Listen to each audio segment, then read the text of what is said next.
નમસ્કાર, હું ભાવના ચૌહાણ. આપ જોઈ રહ્યા છો આપનો વિશ્વસનીય ન્યૂઝ બુલેટિન. અમદાવાદથી મોટા સમાચાર સામે આવી રહ્યા છે. અમદાવાદ સ્થિત ગુજરાત યુનિવર્સિટી ખાતે આજે એનએસયુઆઈ દ્વારા વિરોધ પ્રદર્શન કરવામાં આવ્યું હતું. યુનિવર્સિટીના પૂર્વ કુલપતિ નિર્જા ગુપ્તાના કાર્યકાળ દરમિયાન યુનિવર્સિટીમાં થયેલા કામકાજમાં ભ્રષ્ટાચાર થયો હોવાના આક્ષેપો સાથે એનએસયુઆઈના કાર્યકરો દ્વારા ઉગ્ર દેખાવો કરવામાં આવ્યા હતા. એનએસયુઆઈના કાર્યકરો દ્વારા યુનિવર્સિટી પરિસરમાં એકત્ર થઈને વિરોધ નોંધાવવામાં આવ્યો હતો અને જવાબદાર લોકો સામે કાર્યવાહી કરવાની માંગ કરવામાં આવી હતી. આ દરમિયાન એનએસયુઆઈ દ્વારા યુનિવર્સિટી તંત્રને આવેદનપત્ર પણ આપવામાં આવ્યું હતું. આવેદનપત્રમાં યુનિવર્સિટીમાં થયેલા વિવિધ કામો અને તેમાં થયેલી કથિત ગેરરીતિઓ અંગે તપાસ કરવાની માંગ કરવામાં આવી છે.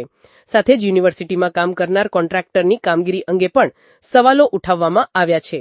એનએસયુઆઈ દ્વારા માંગ કરવામાં આવી છે કે જો તપાસમાં ગેરરીતિ કે ભ્રષ્ટાચાર સાબિત થાય તો સંબંધિત કોન્ટ્રાક્ટરને બ્લેકલિસ્ટ કરવામાં આવે અને જવાબદાર વ્યક્તિઓ સામે કડક કાર્યવાહી કરવામાં આવે.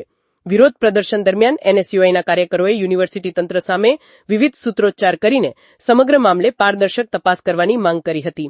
વિદ્યાર્થીઓ અને યુનિવર્સિટીના હિત સાથે જોડાયેલા આ મુદ્દે તંત્ર દ્વારા હવે શું કાર્યવાહી કરવામાં આવે છે તેના પર સૌની નજર રહેશે. મહત્વનું છે કે એનએસયુઆઈ દ્વારા લગાવવામાં આવેલા ભ્રષ્ટાચારના આક્ષેપોની સત્તાવાર તપાસ અને હકીકત શું છે તે તપાસ બાબત સ્પષ્ટ થશે. જો કે વિરોધ પ્રદર્શન અને આવેદનપત્ર બાદ ગુજરાત યુનિવર્સિટીમાં કથિત ભ્રષ્ટાચારનો મુદ્દો ફરી ચર્ચામાં આવ્યો છે. હવે સવાલ એ છે કે એનએસયુઆઈ દ્વારા કરવામાં આવેલી ફરિયાદ અને માંગણીઓ અંગે યુનિવર્સિટી તંત્ર શું નિર્ણય લે છે. શું કથિત ગેરરીતિઓની નિષ્પક્ષ તપાસ કરવામાં આવશે અને જો આક્ષેપો સાચા સાબિત થાય તો જવાબદાર કોન્ટ્રાક્ટર સામે ખરેખર બ્લેકલિસ્ટ સહિતની કાર્યવાહી થશે કે નહીં. આ સમગ્ર મામલે વધુ વિગતો અને સત્તાવાર પ્રતિક્રિયા સામે આવે ત્યારબાદ સ્થિતિ વધુ સ્પષ્ટ થશે. Reporter Harish Yagnik, Oscar Gujarati news channel, Ahmedabad.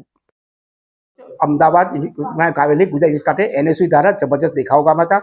માજી કુલપતિ ડોક્ટર નિર્જા ગુપ્તા કરવામાં આવેલા ભ્રષ્ટાચાર અંગે એનએસયુઆઈના કાર્યકરો દ્વારા ભારે દેખાવો અને ઉગ્ર દેખાવો કરવામાં હતા. એમની માંગણી હતી કે ભ્રષ્ટાચાર વિરુદ્ધ ફરિયાદ આપી શકે. એમના સ્થાનિક આગેવાન નરેન્દ્ર સોલંકી ઉપસ્થિત. નરેન્દ્રભાઈ, આખી વાત શું છે અને આપણી પ્રતિક્રિયા શું છે? ખાસ કરીને સમગ્ર દેશમાં કોઈ પણ યુનિવર્સિટીમાં જેવો ભ્રષ્ટાચાર ન થયો હોય એવો આજે અમદાવાદમાં ગુજરાત યુનિવર્સિટીમાં છેલ્લા ઘણા સમયથી ભ્રષ્ટાચારનો અડ્ડો બની છે.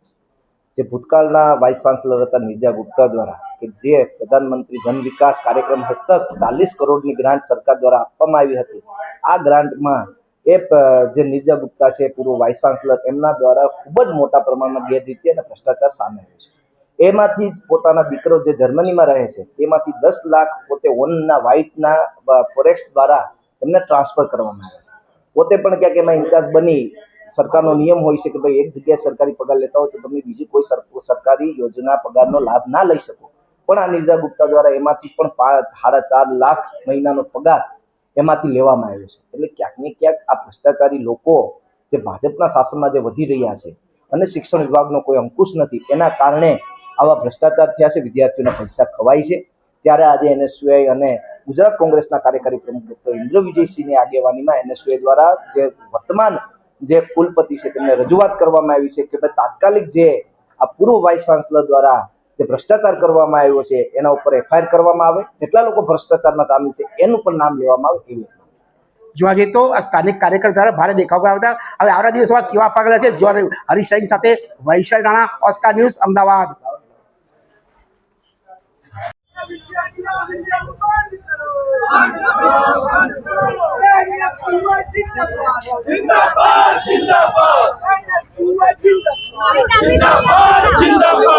विद्यार्थी के सम्मान में,